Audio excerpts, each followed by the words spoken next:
Tai Media. Ulipo tupo, twende pamoja.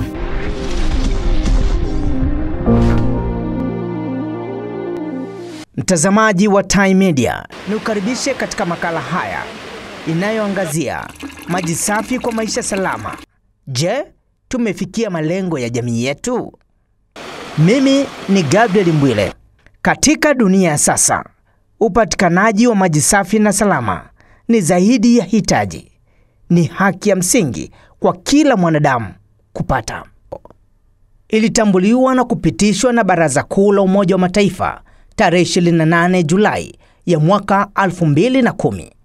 Pia haki hiyo imetambuliwa katika sheria za kimataifa kupitia mikataba ya haki za binadamu na matamko mbalimbali ya kimataifa yanayohusu haki za binadamu.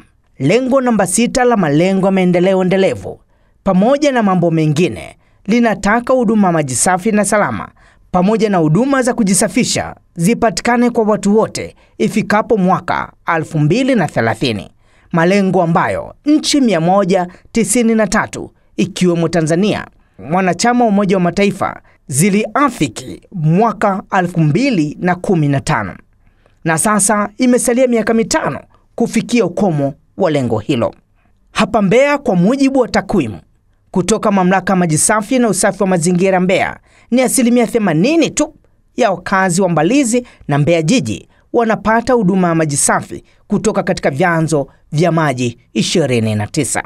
Maji yanayopatikana ni salama kwa matumizi ya binadamu. Je, mamlaka inafanya nini kuhakikisha maji yanayomfikia mtumiaji yanakuwa salama?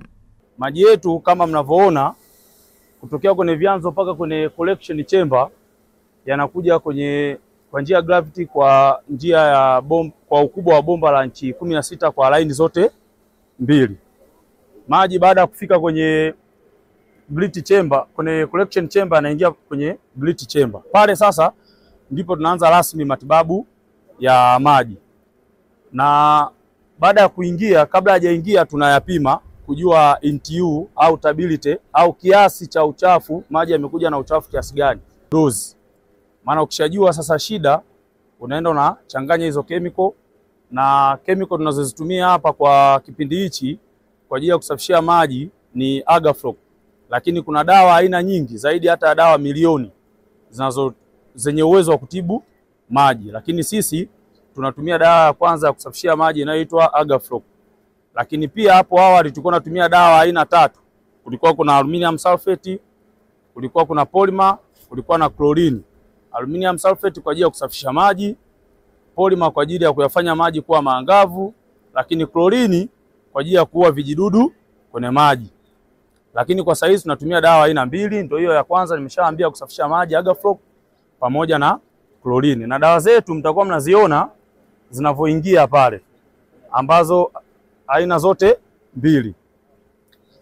Sasa baada ya maji kuingia kwenye bleach chamber, yatakaa kwa dakika 11, yatapata pre-chlorination ambayo ni chlorine.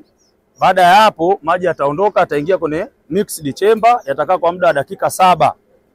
Baada ya hapo maji yataondoka, yataingia kwenye flocculation chamber na yatakaa kwa muda wa dakika 22 mpaka 25.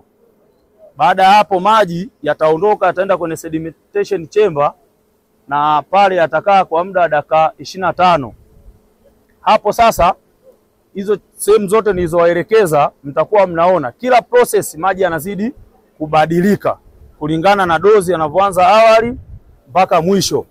Hiyo sedimentation chamber ndio chamber ya mwisho katika hatua za matibabu na kusafisha maji. Baada ya hapo maji yataondoka, yatakwenda kwa ajili ya kuingia kwenye filter, ambazo hizo filter zetu tutaziona hapo baadaye. Kazi yake kubwa ni kuchuja maji. Baada ya filter kuchuja maji, maji yataondoka, yatakwenda kwenye storage tanki. Baada ya storage tanki, maji yataelekea kwa watumiaji kwa kutumia pampu. Katika pitapita zangu nimelazimika kukutana na baadhi ya watumiaji wa huduma ya maji. Nao wanasema nini? Nashukuru sana kwa idara ya maji kwa kutimiza wajibu wao wa kutoa maji.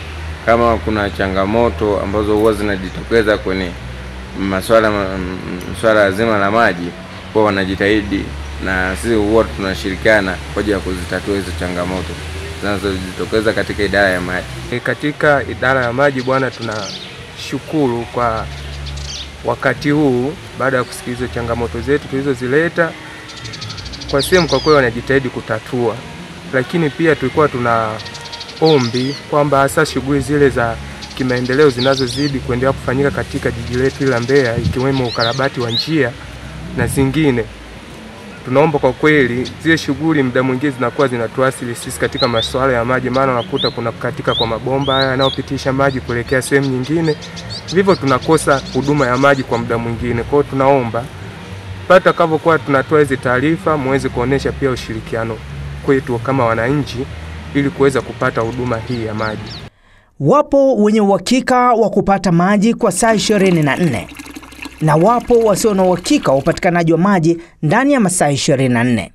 Hata hivyo, historia hiyo hivi karibuni inakwenda kufutika baada ya serikali kuanzisha ujenzi wa mradi mkubwa wa maji kutoka mto Kiwira ambao unakisiwa utatumia zaidi ya shilingi bilioni 119. Mradi wa maji Kiwira si tu chanzo cha maji, bali ni chanzo cha matumaini mapya kwa jamii.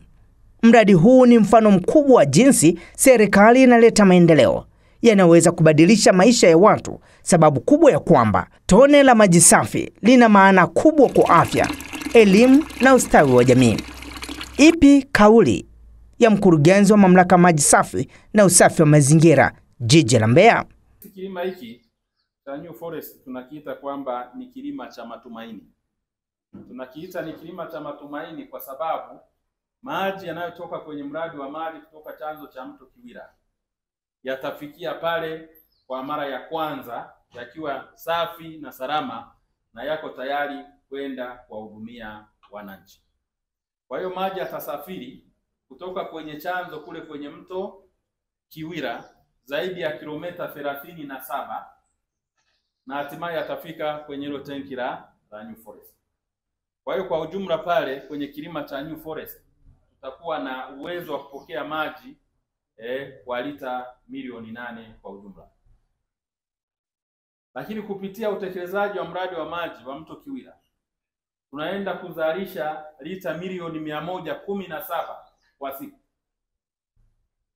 Kwa hiyo maana yake huu mradi wa maji kutoka chanzo cha mto Kiwira peke yake unaweza ukakidhi mahitaji ya maji ya wananchi kwa sasa katika jiji letu la Mbeya na mji wa Mbalizi, lakini pia na baadhi ya vijiji ambavyo viko kwenye wilaya ya Rungwe, lakini pia na wilaya ya Mbeya.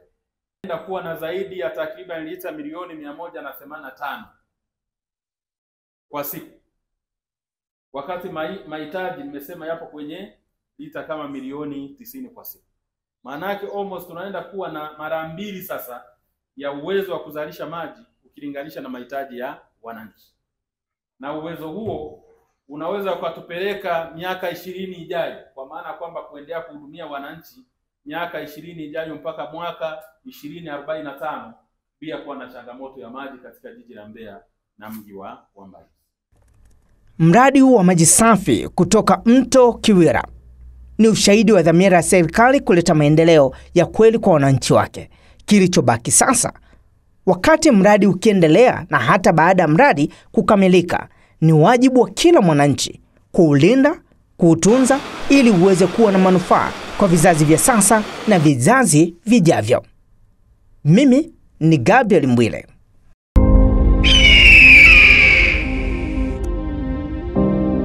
Ulipo tupo, twende pamoja.